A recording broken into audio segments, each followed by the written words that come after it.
Le 18 mars 1895, à Lyon, a été filmé le tout premier film de l'histoire du cinéma, qui présente simplement la sortie d'usines d'ouvriers. C'est là un choix qui semble banal en apparence, pourtant c'est un choix qui n'est pas dépourvu d'intention politique. En effet, Sortie d'usine, puisque c'est le nom de ce film, fait entrer dans l'histoire pas n'importe qui, mais bien des ouvriers, une classe sociale souvent vue comme inférieure, voire opprimée par la bourgeoisie. C'est d'autant plus politique lorsque l'on sait que ce tout premier film n'est pas un documentaire ou un reportage, contrairement à ce qu'on pourrait penser, mais bien une mise en scène. En effet, premièrement, les employés étaient au courant de cet événement, et deuxièmement, ce tout premier film de l'histoire du cinéma a été fait en deux prises. Nul doute alors que Sortie d'usine s'engage politiquement par le choix de son sujet et par la représentation qu'il en fait. Mais est-ce un cas isolé du 7e art? Une question se pose alors. Le cinéma de fiction peut-il constituer une forme d'engagement politique? Il s'agira dans un premier temps de voir si le cinéma de fiction peut correspondre à la définition d'une forme d'engagement politique, avant de voir quelles en sont ses particularités. Enfin, nous verrons si c'est un moyen efficace, tout simplement. Tout d'abord, un engagement politique, c'est une action qui vise à influencer la sélection des dirigeants ou leurs décisions. Il y en a de différentes formes, c'est-à-dire que ces actions peuvent être de différentes natures. Celles qui sont distinguées traditionnellement sont le vote, le militantisme, que ce soit au sein d'un parti politique ou d'un syndicat, la consommation engagée ou encore l'engagement associatif. Toutefois, Charles Tilly estime qu'il y a d'autres formes d'engagement politique. Il distingue un nouveau répertoire d'actions collectives et ces actions se veulent bien souvent choquantes, quitte parfois à être illégales pour faire parler de leur cause dans les médias. C'est ce qu'a fait par exemple l'organisation non gouvernementale Greenpeace, qui a infiltré par exemple une centrale nucléaire, ce qui est interdit, afin de faire parler de la cause du climat dans les médias. Il y a donc de nombreuses façons de s'engager politiquement. Le cinéma de fiction peut alors constituer une forme d'engagement politique dans la mesure où parfois, volontairement, il cherche à influencer la sélection des dirigeants ou leurs décisions. C'est ce qu'a fait récemment le film The Apprentice, sorti avant les dernières élections présidentielles aux États-Unis. Et c'était un biopic sur le candidat républicain Donald Trump. Et il est clair que ce film affichait la volonté de dégrader son image, afin d'influencer le résultat des votes. Le cinéma de fiction peut donc être une forme d'engagement politique. Mais quelles en sont ses particularités? Tout d'abord, le cinéma de fiction s'engage de manière plutôt indirecte, contrairement aux autres formes d'engagement politique, comme par exemple le vote qui a un impact direct sur le résultat des élections, ou la consommation engagée qui, pareil, influence les performances d'une entreprise ou d'un pays. Le cinéma de fiction peut alors s'engager politiquement de manière plus indirecte en mettant en valeur certains engagements politiques. C'est ce qu'a fait par exemple le film 120 battements par minute qui retrace les actions de l'association ACT UP dans les années 2000. Le cinéma de fiction peut aussi chercher à faire adhérer le spectateur à une idée politique, soit par un discours argumentatif, mais bien plus souvent par un discours émotionnel qui vient susciter la compassion du spectateur. Par exemple, le film La revanche des crevettes pailletées dénonce clairement, avec virulence, les thérapies de conversion qui sont encore pratiquées en Russie. De la même manière, le cinéma de fiction peut parfois amener des débats, c'est ce qu'a fait récemment la série Adolescence sur Netflix.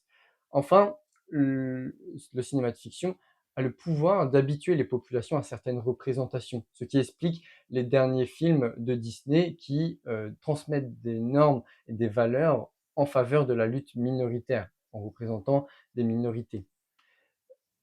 J'ajouterais aussi que le cinéma de fiction, quelquefois, peut s'engager politiquement en faisant parler d'une cause dans les médias, comme le nouveau répertoire d'action collective. Cependant, c'est plutôt une conséquence, je dirais involontaire, mais surtout secondaire. C'est donc pour cela que je mets cet argument de côté. Le cinéma de fiction s'engage donc de manière plutôt indirecte, mais comme toutes les autres formes d'engagement politique, il dépend de variables sociodémographiques telles que le niveau de qualification, le sexe, le lieu de résidence, etc. Dans notre cas, il semble que le cinéma de fiction est essentiellement utilisé comme forme d'engagement politique par des hommes cadres. En effet, l'INSEE, en 2025, estime que les métiers de réalisateur, producteur et scénariste, qui sont les métiers qui ont le plus d'impact sur l'engagement politique d'un film, appartiennent à la catégorie socioprofessionnelle des cadres. De plus, l'Observatoire européen de l'audiovisuel estime que seulement 26% des films européens produits sur la période de 2018 à 2022 ont été réalisés par des cinéastes femmes. Pour le constat concernant les cadres, c'est assez logique dans la mesure où c'est leur métier qui détermine leur appartenance à cette catégorie socio-professionnelle. Toutefois, pour ce qui concerne la sous-représentation des femmes, cela peut s'expliquer de deux manières. Tout d'abord, la socialisation primaire, c'est-à-dire la transmission de normes et de valeurs pendant l'enfance. En effet, ces métiers, réalisateurs, producteurs, scénaristes, demandent d'être capables de gérer des groupes et surtout demandent d'être capables de prendre des décisions, et ce sont des valeurs et des normes qui sont davantage transmises en faveur des hommes. Par ailleurs, la surreprésentation des femmes dans les films peut expliquer qu'il y ait peu de femmes qui s'engagent politiquement par le cinéma de fiction. En effet, dans les films, les femmes sont assez peu représentées, et lorsqu'elles sont représentées, en général, ce sont des personnages secondaires, dans le meilleur des cas, mais parfois même ce sont des femmes trophées, voire objets. C'est ce que montre en tout cas le test de Bechdel-Wallace, qui pour être réussi demande seulement 3 conditions, c'est-à-dire qu'il y ait 2 femmes nommées dans l'œuvre, qu'elles discutent entre elles et qu'elles parlent de quelque chose qui ne concerne pas un homme. Simple en apparence, pourtant 43% des films qui ont été produits du début du cinéma jusqu'à 2025 ont échoué à ce test, soit quasiment la moitié des films. De plus, le test de la lampe sexy, qui consiste à remplacer les personnages féminins par des lampes sexy et de voir si cela change quelque chose à l'histoire, montre clairement que les femmes, dans les films, sont représentées de manière plutôt péjorative. Ces deux constats, c'est-à-dire la sous-représentation des femmes et leur représentation peu valorisée, peut expliquer que peu de femmes sont attirées par le secteur du cinéma. Le cinéma de fiction semble donc être une forme d'engagement politique réservée aux hommes cadres. Toutefois, est-ce une forme d'engagement politique efficace? Comme toute forme d'engagement politique, parfois oui, parfois non.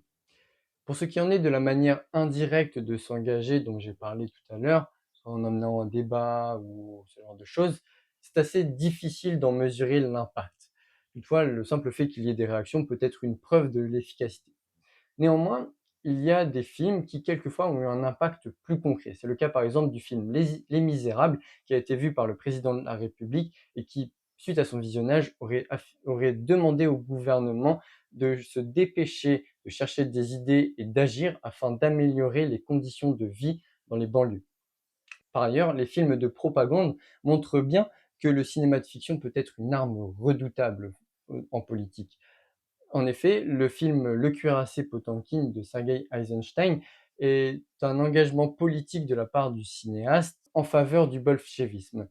En effet, ce film est devenu un classique, il a marqué les esprits, mais il a surtout été utilisé comme film de propagande par le régime stalinien, alors que dans les autres pays, dans les pays occidentaux, il a été censuré car, a priori, il faisait la propagande du bolchevisme. Le cinéma de fiction peut donc être une arme redoutable.